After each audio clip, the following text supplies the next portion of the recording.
So the Jets have been picked for Hard Knocks.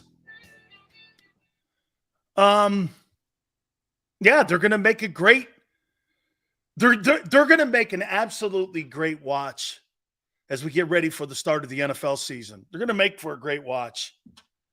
I mean, Aaron Rodgers was a keynote speaker at Let's Get Stoned conference somewhere. What was that, a couple days ago? This guy's a keynote speaker at a Let's Get Stoned convention, and he's sitting up there, right? Hey, let's all get high. Let's all get psychedelic. Let's get high.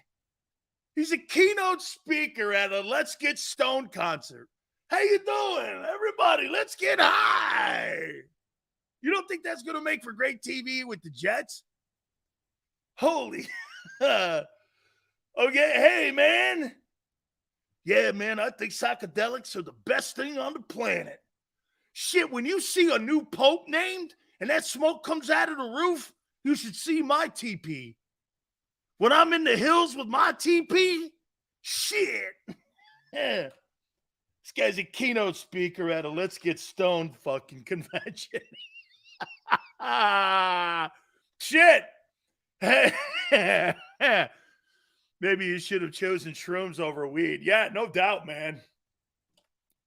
This guy's a keynote speaker at a psychedelic conference. Let's get stoned. Holy cow, man.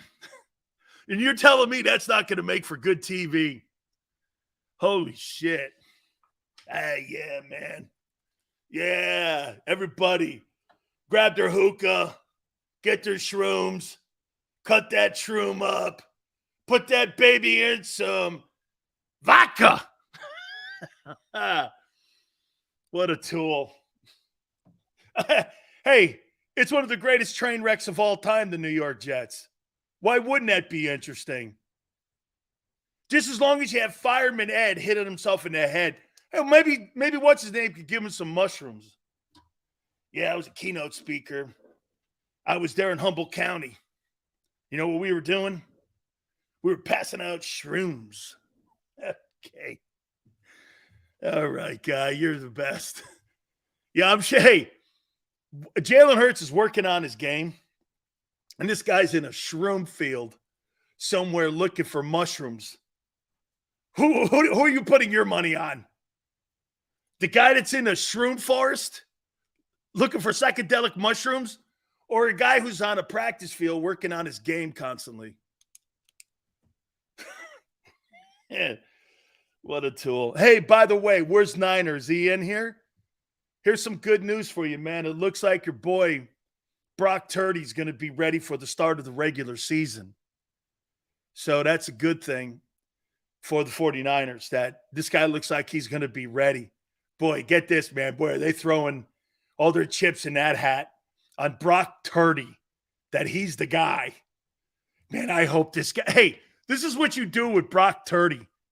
Oh, and by the way, don't worry, John Lynch will take victory laps the same way Howie Roseman's taking victory laps on Jalen Hurts now. I knew it the whole time that Brock Purdy was going to be the guy. Yeah, Purdy looks like a Niner. Looks like Purdy's going to be – he's throwing – hey, Niner. Big Sills has some insight. Remember last year when some of you toolboxes were saying, you don't know he was working out with Tom House? Yale knows this. I was the first to report it, that he was working out with Tom House. You know why? Because Timu Solani told me. Because Tom House, who works with Brady, dines at his restaurant, and Hurts was in there. He says, hey, Hurts and Tom House. I'm like, whoa. Okay. Whoa, okay. Then all of a sudden, the media in Philly goes, yeah, he started working out. Yeah, of course, you're not going to go. Still said it. Not that lunatic. Hey, Niner, you could have the only quarterback ever to take a team to the Super Bowl making less than $1 million. That's on the table, dude. That's pretty crazy. That's crazy. That's pretty crazy to think. All right. So let's get into the topic here with Jalen Hurts. Don't forget 5:30 Eastern. Mike Golick will join us. Former Bird. Get this over here.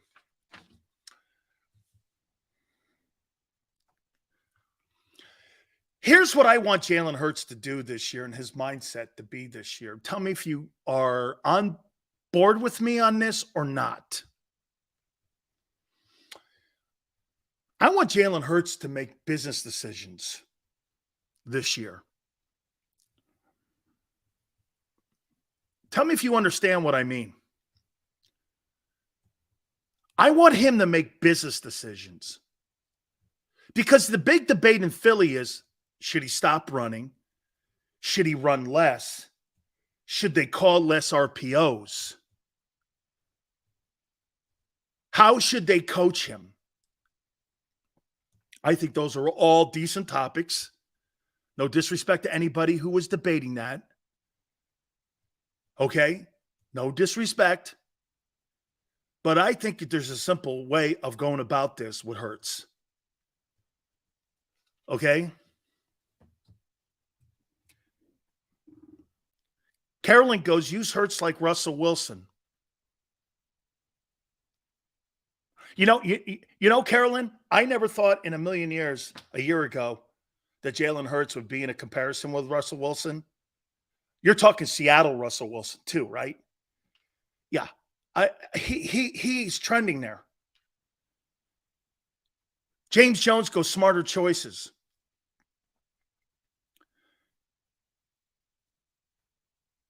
They would like that. Yale goes, they would like that. Here's where I'm going with business decisions. Dude, if it's going to be a big hit or you not getting a first down, screw the first down. I need you in week 17. Not getting a first down. It's meaningless in the grand scheme of things. That's hard to do because you know why? You have to have perspective. And Josh Allen has no perspective. And I don't believe Lamar Jackson does. On the true totality of what they mean to their franchises. I think everything is gas pedal down, like you're in a NASCAR race. And if you hit the wall, you hit the wall. That's not how those guys are going to last. Jalen Hurts can't. He was on pace to have 200 carries this year. Now, to me, that's just flirting with a guy falling on your shoulder. Somebody knocking you out of bounds. Because, again, I don't think Jalen Hurts is going to get hurt on a conventional play.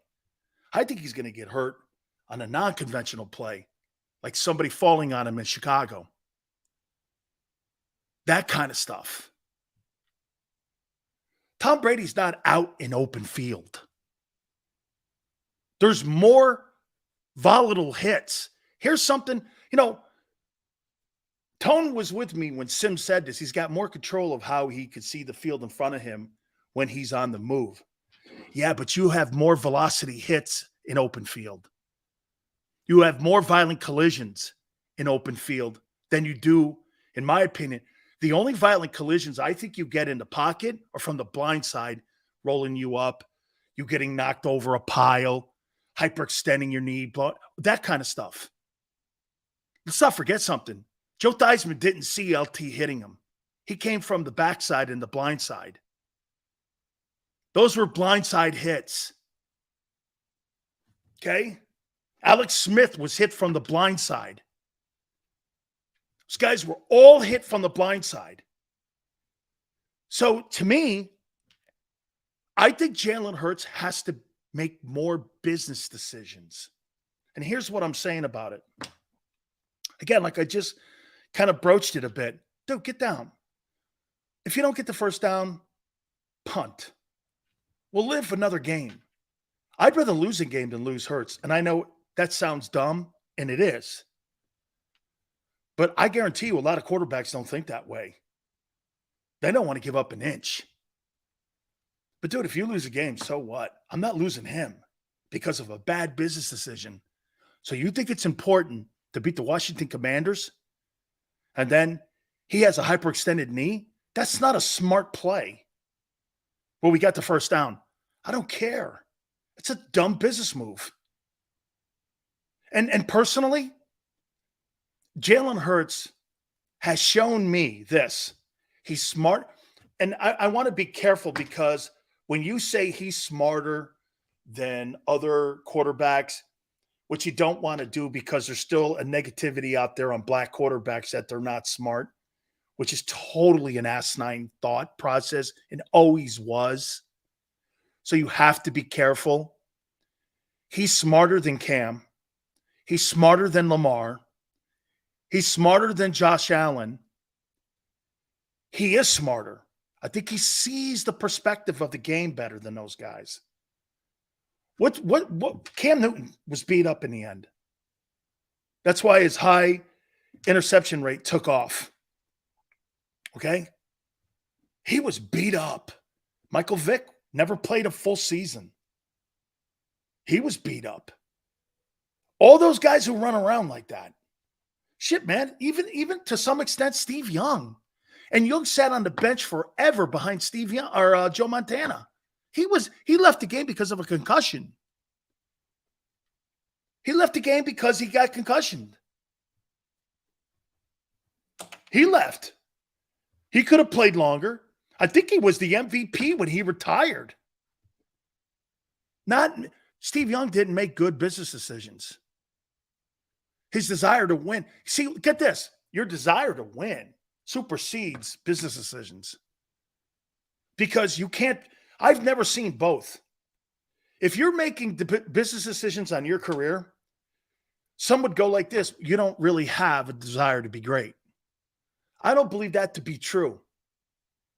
I think you've got to look at Hurts and go, okay, how do I get him to 10 years?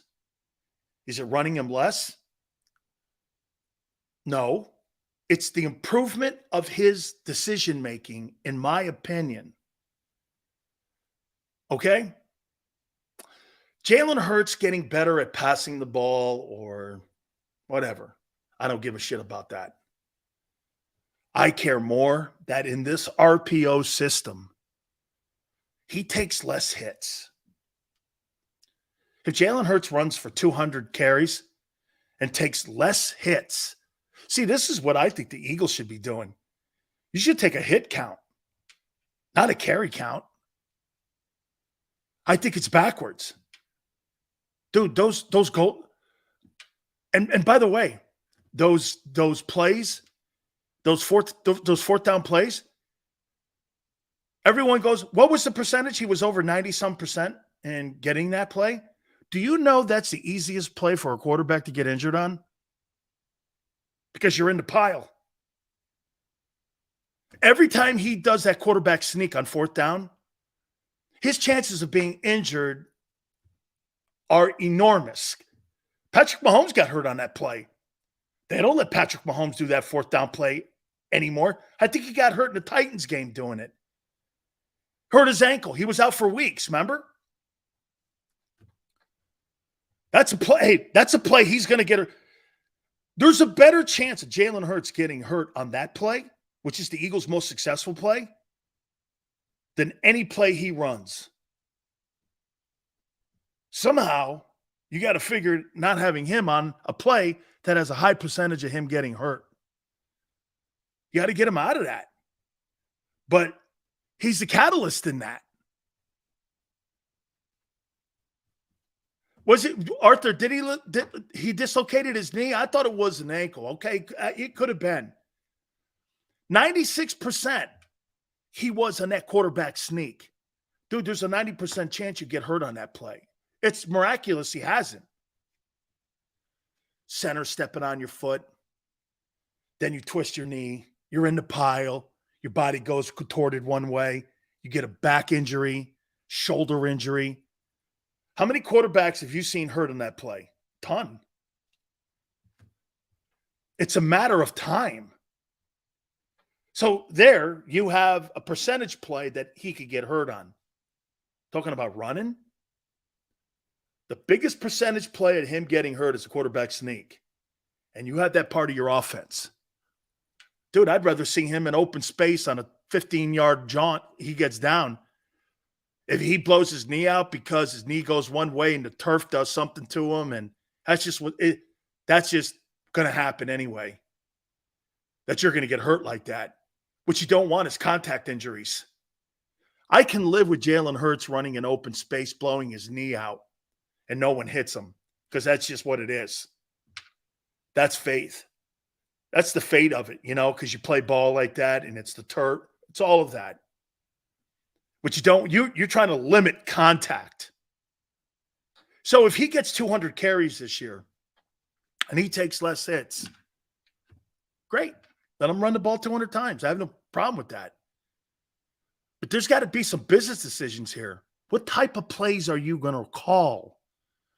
What type of plays are you going to allow him? And see, here's something you got to remember about RPO. RPO is not designed to have a play call. It's a decision-making call. You get that, right? He doesn't even know. When he snaps the ball on an RPO, on whether to throw it, keep it, or run, he doesn't even know yet, because the defense dictates. So what do you think the defensive guys are going to do to Jalen Hurts this year? What do you think the number one thing they're going to try to do to Jalen Hurts? Okay? What do you think they're going to try to do? What's the one thing you think every defensive coordinator is going to try to do to this guy?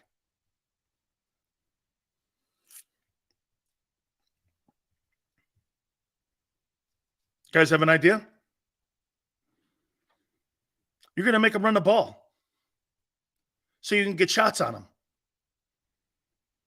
You're going to do everything in your power to wear him out by the end of the year, especially divisional games.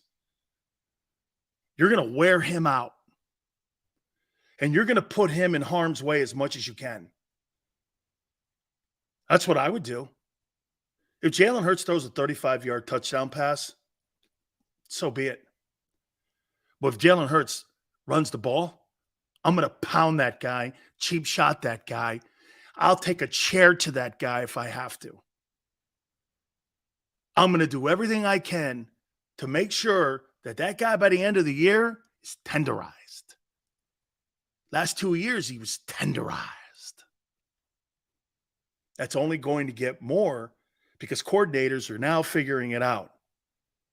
Got to take the R away in the RPO.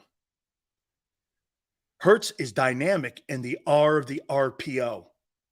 It's his best asset in the RPO is the R.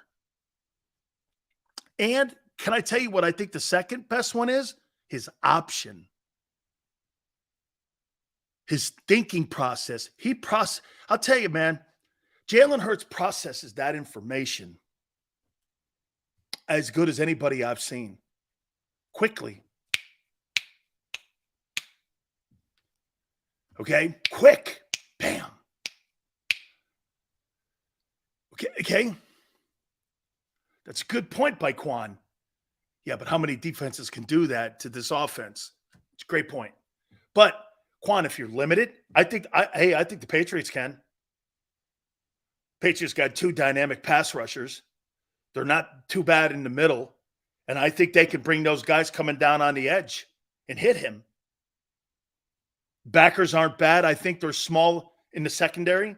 To me, against New England, I think Jalen Hurts has an opportunity to throw for 350 yards or more. They don't have a secondary guy over 5'10", but they got 2 elite pass rushers. Okay? Swift is an option. How can you have an option with guys that you can't count on? Look, I'm going to tell you one more time, Pickin. I like Swift. When I saw him play in that Detroit opener, I thought he was kind of like a 2.0 version of McCaffrey.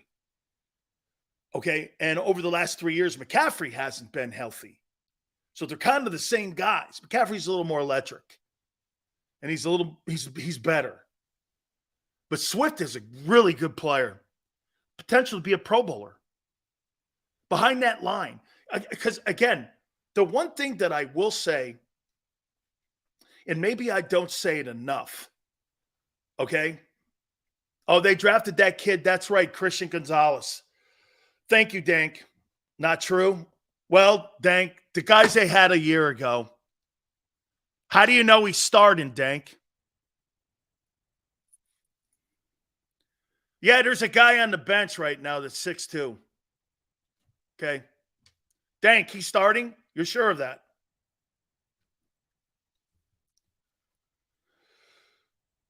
One thing is for sure. Okay? Thank you, Dank. I think that there's a chance that Swift played behind the third best O-line in Detroit. That was a pretty good O-line in Detroit. Okay? As a matter of fact, Dank, I do think he's going to start too. Okay? I do. I think he's going to start. But again, go back full circle here.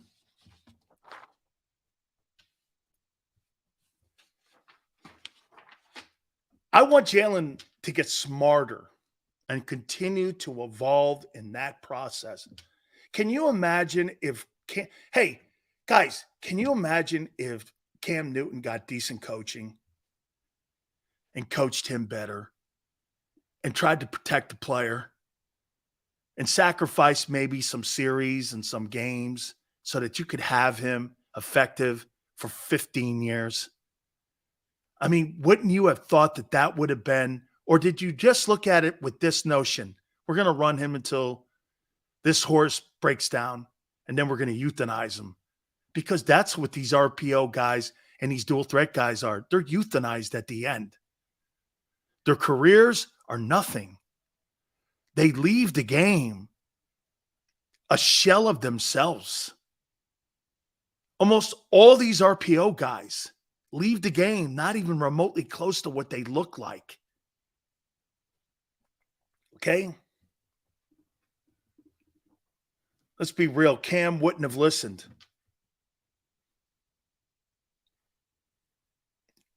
Okay? He's not as well coached. He's not as open to coaching that, say, Jalen is. That's another component to this. I would say this to you, that Jalen Hurts is better. It's better connecting with him. But you see something there too? I'll say this to you.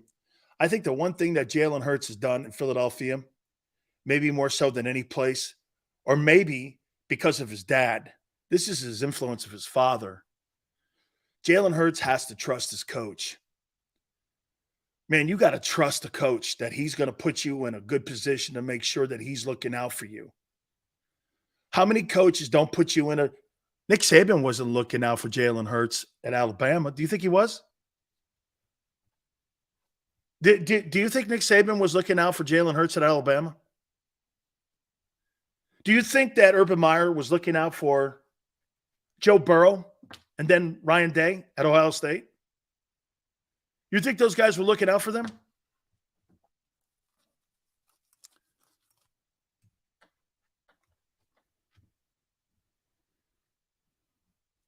Rivera's dramatically overrated? Really? After what he's done in Washington?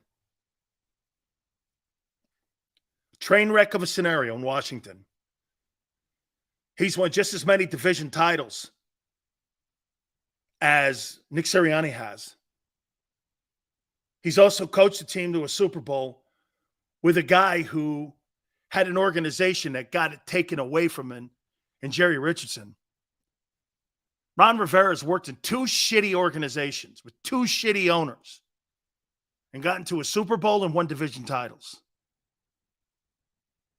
You know, everyone's always looking at it going, well, Ron's overrated. Well, look at the owners he worked with. Quan goes like this. Rivera rode Cam's coattails. Didn't he win a division title when he first got to Washington? Whose coattails did he ride there? Tyler Heineke?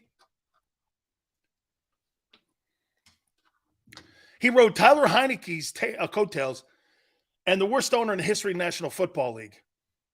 I don't have to ask the fans in D.C. What would they know? What would the fans in D.C. know about good football? Enlighten me. They haven't seen good football in 35 years. What would they know what good football looks like? Fans in D.C., are there any? That owner ran him out of the building and out of the area and out of being a fan. What fans in D.C. are you talking about?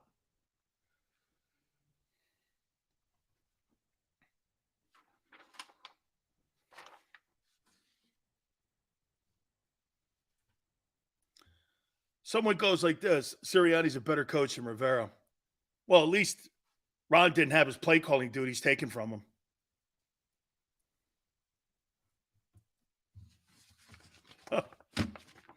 At least the organization didn't take his play calling duties away. Okay? Nick did. How you doing? Yeah, Nick, we better give it to Shane Steichen. Yeah. Nick had his play calling duties ripped away from him when he was 2-5. And everybody in Philly was even questioning him then because of the flour and the planning and the water. Yeah. You know, it was 2-5, and then the organization came in and went like this. Hey, man, might be a better thing to pass the play calling to someone else. Hey, and they're 22-8 since then, since he isn't the play caller. And they took it away from him. Yeah, he's done. See how people like, hey, Yale, see how people like they try to revise the guy's history and make another guy sound better than he is. And they don't take in full totality what a man has done as a coach or player. They look at 2% of everything. And they really don't put anything into context. Anyway, Mike Golick. Hey, Quan, take the rest of the day off. You're all right, brother. It's all right.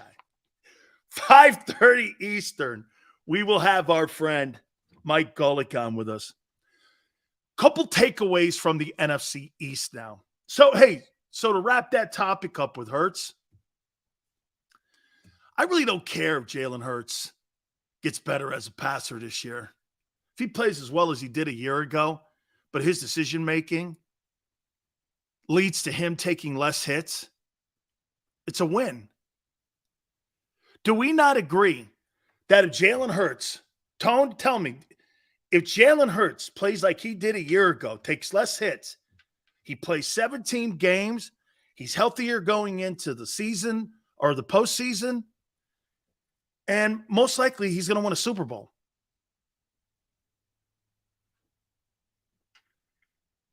His decision-making on taking less hits will be more important this year than whether or not he's improved his touch. Am I wrong? His decision-making. What's the one thing that we look at with Josh Allen in Buffalo? How do you think Josh Allen's decision-making was a year ago? Good or bad? Or was it less of the year previous under Dable?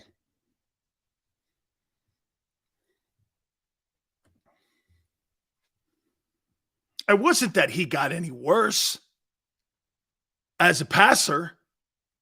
Josh Allen got worse in his decision-making. Don't you understand? Everyone looks at the tangible number and thinks that's progress.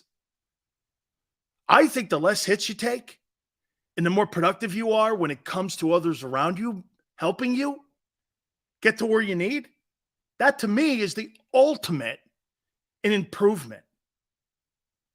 Like if Devontae Smith has another career year and AJ continues to evolve, Goddard has a better year, Swift has a career year, and Jalen Hurts is 3,900 yards, 25 touchdowns, 5 picks, same as a year ago. the Eagles will win 14 games.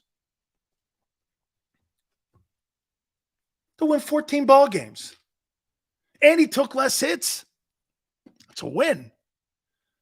Everyone always wants to put the tangible. Well, let's see 4,500 passing yards and 35 touch. That has nothing to do with this. Not the system they run. As a matter of fact, there is more chance of turnover in the Burrow, Mahomes, Allen, Herbert, Lawrence offenses than in Philly. Because why? Jalen doesn't play high percentage turnover plays. That's not what they do. Yale goes to defense, has to play. Well, until my defense gets ready and I can pick the apples off the tree, what am I going to do? I need 4 10-plus play drives per game to keep my defense. See, it's not going to be about keeping the offenses off the field from the other teams, especially early on in the season. To me, it's going to be about keeping your own defense off the field until it matures. It'll mature around week 8, somewhere in there. And then by the time you go in that tough stretch run, you should be ready to rock with that defense. 30 points a game? I don't know, Yale. I think they may have to be a little tick above that 32, somewhere in there, to keep everything at bay. I think you might need 32 points a game in the first half of the season. You might need the first 9 games, you might need 32 points a game and 4 10-plus play drives that have time of possession and field position on your side. And then the defense, I think, will be ready by week 10, somewhere in there. And you'd be ready. It's just going to take time. It's just going to, 32 is a lot, but 28 to 30. But I think that offense, okay, look, how many elite defenses, though? If there were elite defenses in the NFC, I would say that 32 points is tough. But when I look at the defenses that are in, it's funny. The tougher defenses, if you thought about it, would you not say that the better defenses in the NFC are in the NFC East? Do the 49ers have a good one? Yes. The Seattle? Yeah, it's a pretty good one. Well, no, I don't know. They were terrible last year. They got a lot of new faces up there too. I do not believe that the Rams have a good defense. They have a phenomenal defensive player. The Cardinals are not good. NFC South, Saints have a good defense. Carolina's not bad. The Bucks are, I don't know what the Bucks are. Okay, the North, the Vikings, really? You think the Vikings have a good defense? It'll be improved. It'll be improved because of Brian Flores being there. But, I think the best defenses are in the NFC East. Giants, Cowboys, and Eagles. There's 3 pretty good defenses. So to put up 32 points in the first 9 games with Washington's good. New York's good. That could be a challenge. The season is all going to be on the side of the defense for the Eagles. How well they play this year. It's not going to be about the offense because the offense is going to put numbers up. The offense is going to have statistical career seasons. It's going to be your defense. That'll be your Achilles if it is anything. It won't be, okay? It won't be the offense. All right. Speaking of the East,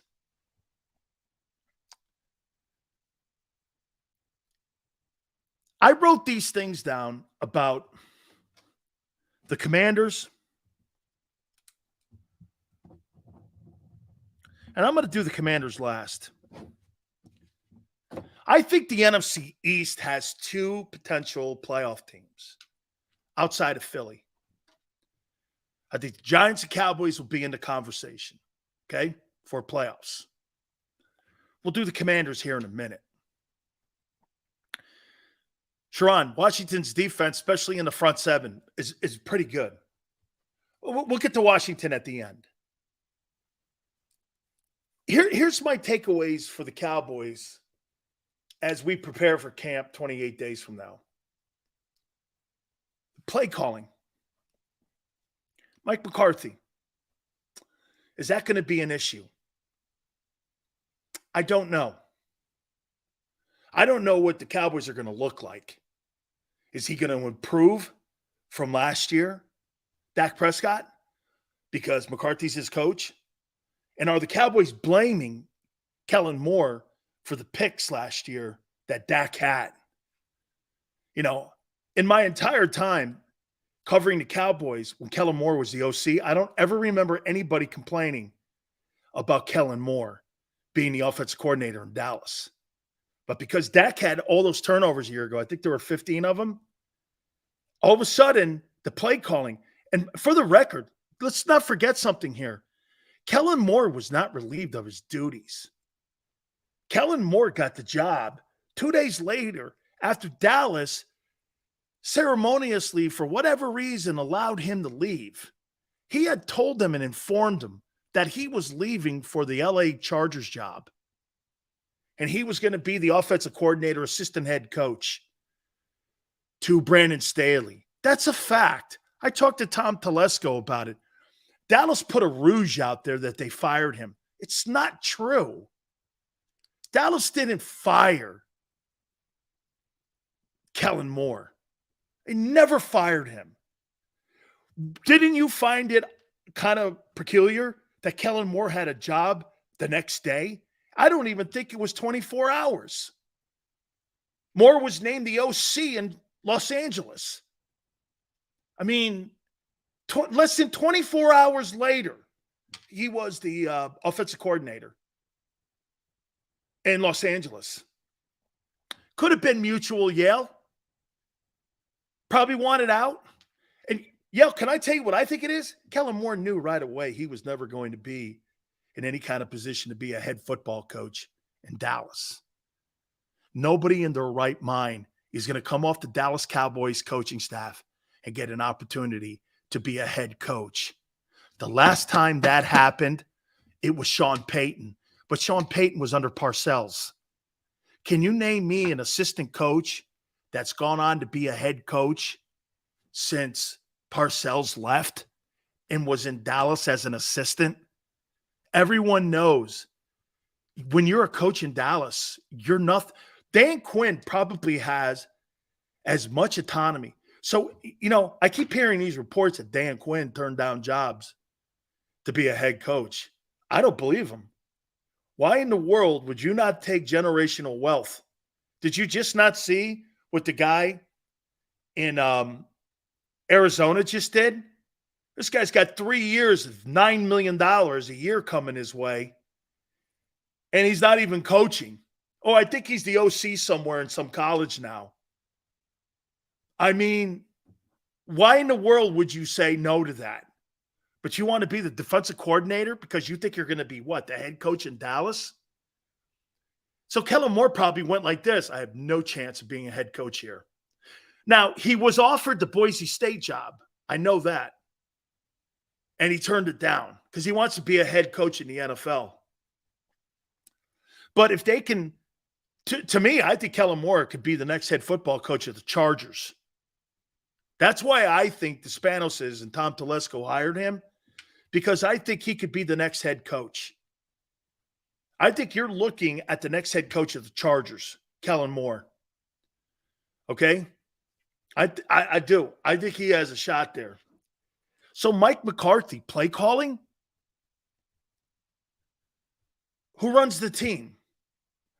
So do you really think that Mike McCarthy has the propensity to be able to run a Dallas Cowboy team with Jerry Jones as the face of the franchise and Dan Quinn doing whatever he wants on that side of the ball?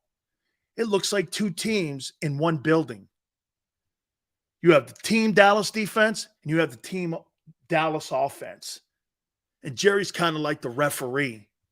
That just doesn't seem to make sense. I think Dallas, I think there's too many commanders in the building that want a piece of the team and want a lot of say in the team. And the owner is the one that controls those two guys. You know, there's more issues with who runs the team in Dallas than them even thinking about winning. There's zero clarity. Like if you were a defensive player and you had get this, Yale, if you were a defensive player and you had an issue, anything, would you go to Mike McCarthy or would you go to Dan Quinn? And then Dan, is he going to go to Mike McCarthy? I don't think so. I think he's probably going to go to Jerry. So you've got two head coaches in the building. You don't have one voice. Okay, you got two head coaches in Dallas. You think there's really a chance of winning like that? Let's see it, man. I think you divided the team more, mate. Tell me I'm wrong here. I think you divided the Cowboys more with Mike McCarthy being the play caller than when Mike was just a head coach. Because Mike can kind of oversee everything.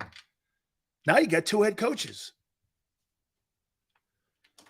Arthur goes, you got three head coaches if you count Jerry. It's probably a great take.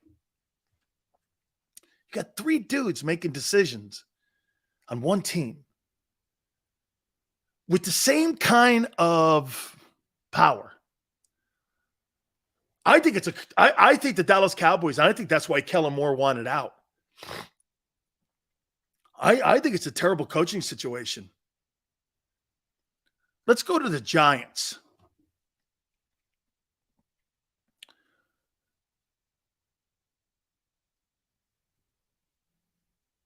The Giants have zero deep passing game. There's no downfield plays. I must have watched about 7 of the Giant games last year. Maybe one of the most inconsistent offensive lines. They lost their center this year too. But do the coaches or anyone in New York know that they don't have a deep passing game? They have no deep passing. There's no deep passing game. How in the world are you going to count on a this is what I would do to Daniel Jones. I'd shrink the box. Because I don't fear your deep passing football team because you don't have one. I'm gonna man up on Waller. Your wide receivers are not anything to fear. I'm gonna single coverage them, and this is probably why the Eagles dominate them every time they step on the field with them. They don't have the personnel to handle the Eagles. The Eagles do not fear the Giants' deep passing game. They don't have one. How are you supposed to keep teams honest if you can't throw the ball deep? In a league that is set up for you to throw deep. The Giants, I mean, here's what they do. They're RPO and like dump off. There's no chance of winning anything with that. I mean, getting DeAndre Hopkins on the field, you would have thought would have been an essential thing that they would have tried to have done. But they're not even in the conversation to try to bring the guy in. Saquon Barkley, man, is not going to help you win games. A receiver or a deep passing game will help Saquon Barkley win games. Here's what I do. Well, you got a back you're paying $10 million to. You got a quarterback that runs the RPO and can't throw deep. What do you think I'm going to do defensively? I'm going to challenge you. I don't believe you could beat me deep. So I'm going to beat the shit out of your back. And I don't think your offensive line outside of that left tackle is really anything. I don't think you can beat me. I'm going to beat your ass at the point of attack. And I think they've got, I don't think they see, look, here's what Philly does to you. Philly can run the ball, Philly can pass the ball, and they can throw on the seam with Goddard. And now they've added a component in there where maybe that back catches some passes out of the backfield. okay? And the quarterback is dynamite on third and long when it comes to him deciding whether to take off up the field. I'm telling you, man, one thing about Hurts, I'll tell you Hurts' two most devastating plays last year were this: the quarterback sneak and him on third and long. They could not contain him. How many teams contained him last year? None. Dude, he got a I tell you this, guys, all the time. I don't know how many times I came away going like this. Jesus criminy, man. It's 3rd and 11, and I believed he was going to get it before the ball was snapped. Galloway is a deep threat? No way. No way. Didn't it become this after a while with Hurts on 3rd and 8 or 3rd and +9? If he didn't get it, you were kind of shocked. Shit, man. I'm shocked. Dude, hey, I don't know how teams weren't looking at that in the second half of the season going, hey, dude, this guy 3rd and 8. If you don't set the edge, and to someone's point, I think it may have been JM, to someone's point, if you don't set those edges against Hurts, he'll destroy you on 3rd and long on them runs. You have to set the edges, which means what? You have to stay focused and disciplined. You know how many players don't stay focused and disciplined on setting the edge? You don't understand what setting the edge is, right? It's not letting anybody on your outside shoulder. And if you got the wide side, to me, what I used to do, if you got the wide side to your left and you're on the left defensive side, because of Jalen Hurts, you might want to cheat a little. What happens when you cheat a little? That's when Kelsey knocks you on your back. Or Dickerson's got you and you're on your back because Dickerson's in your face when you start cheating. That's why it's so tough to play against that front. Is because when you see the wide side, and they set it up this way, the Eagles. When you set the edge on the Eagles and say the wide side's to my left, and I'm playing left defensive tackle, and I know this, don't let him get on my outside shoulder. Why do you say that? Don't let him get on my outside shoulder. And that's to the wide side of the field. You want everything to run back into pursuit, which is towards the inside of the field. You want plays running back to pursuit. So you want everything to turn back in. You watch the majority of those 3rd downs, Hurts is getting out of contain, and he's getting out in open space. And he's out there, and the only thing you see is the corner. There's not even free safety help on him. And so, but when you cheat and you slide over to a more of a wide 3 or a wide 7, they run the ball back inside with Lane Johnson. And back then with Sam Malo and Kelsey. Go for 250 yards on you every game. That's how they widen you out. They widen you out to soften you up in the middle. And if you don't have linebackers or you don't have defensive tackles that understand what they're trying to do to you with splits, they're going to run for 250 yards on you every game. 250 yards dominates football games. 400 yards passing doesn't. The thing that you don't want to have Philly doing on you is this. You don't want to see 300 yards passing and 175 yards rushing, because you know what that means? You had no shot in that game. And the only way you would have been in a game like that is if Jalen turned the ball over or there were turnovers or interceptions. That's the only way that would have worked like that. 400 yards passing, I give that up any day. 300 yards passing and 175, you have no shot of winning that thing. That thing is over. Hey, you might as well have one arm tied behind your back when you play like that. And how many of those games did we see the Eagles playing last year? 14 of them, at least. That's right. Neil's right. And get this. And do you know why sometimes the Eagles look like that?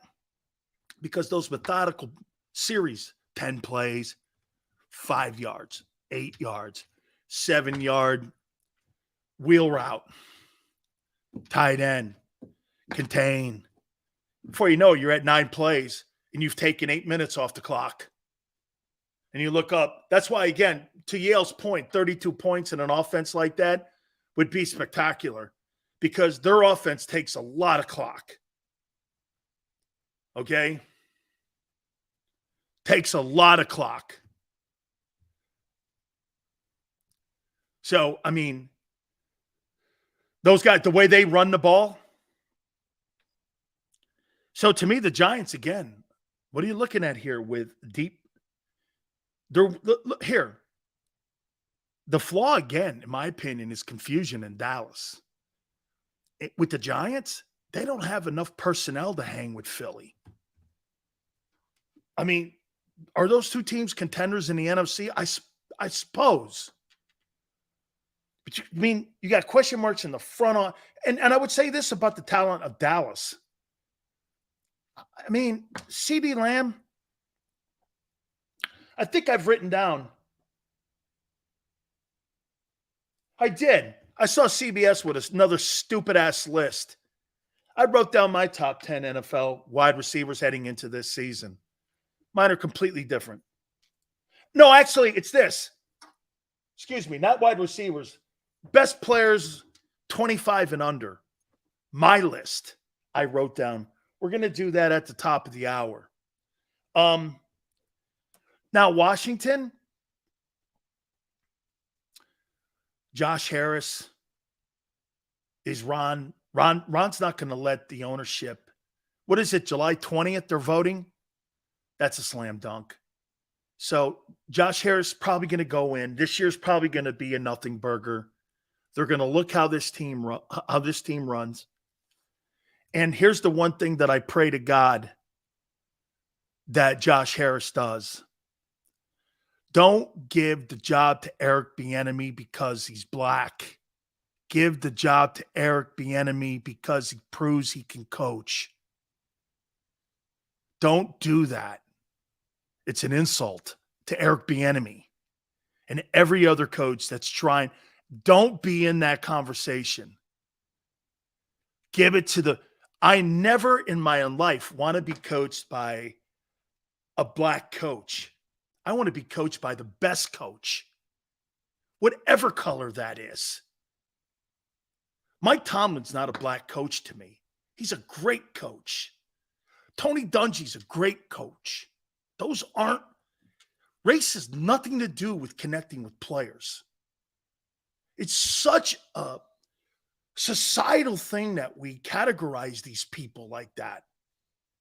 Dude, when you're in an NFL locker room, race, religion, politics, that is ridiculous. We're all rowing in the same direction to be successful. I get it. Sills, you sound like a white guy because you don't have to deal. I get it. You're right. Understood. I totally understand. You're right. But man, I want the best man to lead us, whatever that is. Do you think those players in Pittsburgh care Mike Tomlin's black? Dude, when a coach is in your ass, you don't give a shit what he is. You just know he's in your ass. Okay? James, I pray the best thing happened to Eric Bieniemy is he left Andy Reid. Now he gets a chance. Let me say this to you. If the Washington Commanders make the postseason, Eric Bieniemy will be the hottest candidate for every coaching opening next year. Hottest candidate. Hottest candidate. And I'll be a Pied Piper on that. Okay? Shit, I wouldn't be shocked if he turns out to be the Washington Commanders head coach. That's right, man. Greasy.